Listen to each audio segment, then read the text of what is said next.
Hello again and welcome back. I know I said I was going to upload on the weekend, but as you can see, that did not happen. The good news though is that we did get her home. I did get a bit busy, so the upload didn't happen, nor did the filming. But anyways, so this is her now. It's a 1977 Ford F-350. As you can see, if we open this up, she does have an engine. It's got a Ford 400, so I do believe that's just a bored out 351. We've been trying to get it running. The good news is that it is not completely seized. Someone filled up with ATF before they parked her. So it does turn over.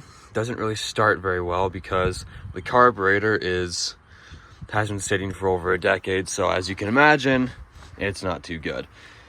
But the good news is that it does run, and it's, by theory, should drive. So that's the good news.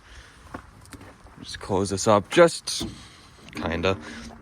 Hood latch is a bit tricky, so I don't want to close it for good. So as you can see, she is a bit of a big one by 77 standards. This thing started off its life as a cabin chassis, actually. It was the 12-foot stake bed option.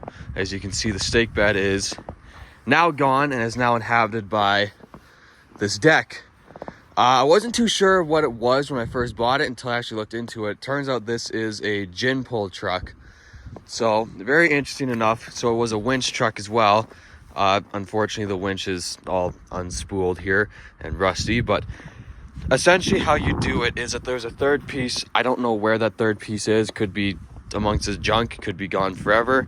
But yeah, you just stand these gin pulls up, and then there'd be a third piece with a pulley on it, and you could run your winch line kind of as a rudimentary crane or whatever. I'm sure I'm doing a really bad job of explaining this. I'm sure someone much more knowledgeable about it than I am can give a better explanation, or if you just search it up, you'll probably get way more information. But yeah, it comes with cool stuff like that. Like, we got these pins so that you can run your line at an angle and pull something that's, not parallel with the truck. You also got your roller here. Apparently new trucks got like an active roller that actually rolls with the line, but this thing was probably built 30 years ago, so most likely not.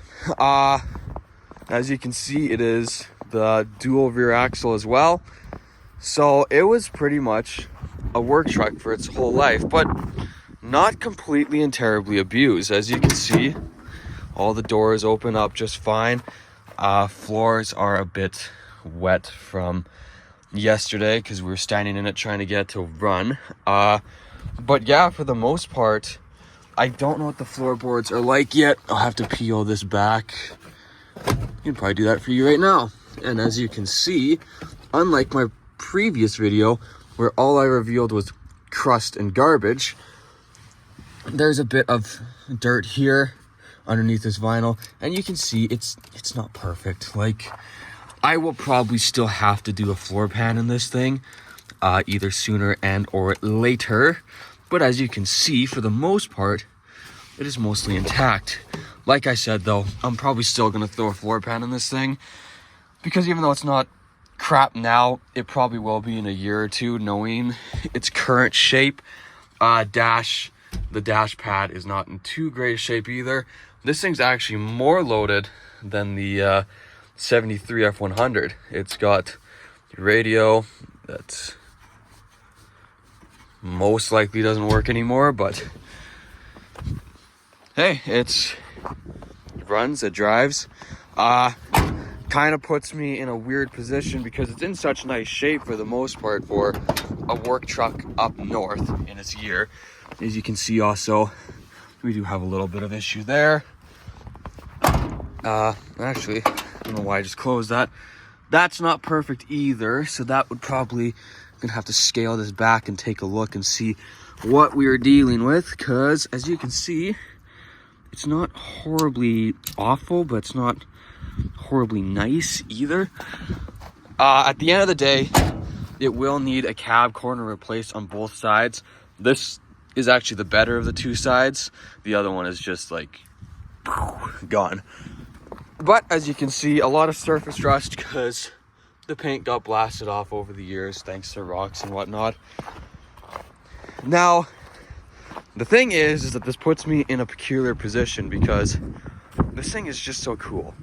And it's a, it's a dually. It's kind of neat. So I'm unsure of whether I'm going to actually sacrifice the cab and put it on the F-100, or if I might just redo the deck on this thing and see where that takes us, because this is a neat little thing.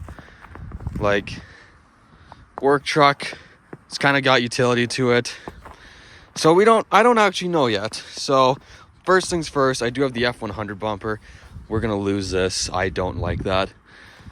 But yeah, for the most part, this is the new arrival, the F-350. So keeping it short and brief at this one, but for the most part, that's the rundown of things. I'll let you know when I make a decision, but chances are it's probably going to stay as an F-350. I'll take another look at the F-100. I need to take a better look at like the frame, the diffs, everything like that, because it has sat in a field for years. This one, it did sit as well, but this one sat in much more favorable conditions. It sat in the yard, so the grass was maintained. There wasn't long grass underneath of it. It was in high ground. The F-100 was in lower ground, so it did see more moisture.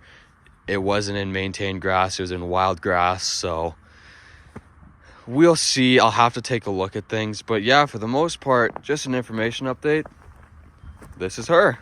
So thank you for watching, and I'll see you next time.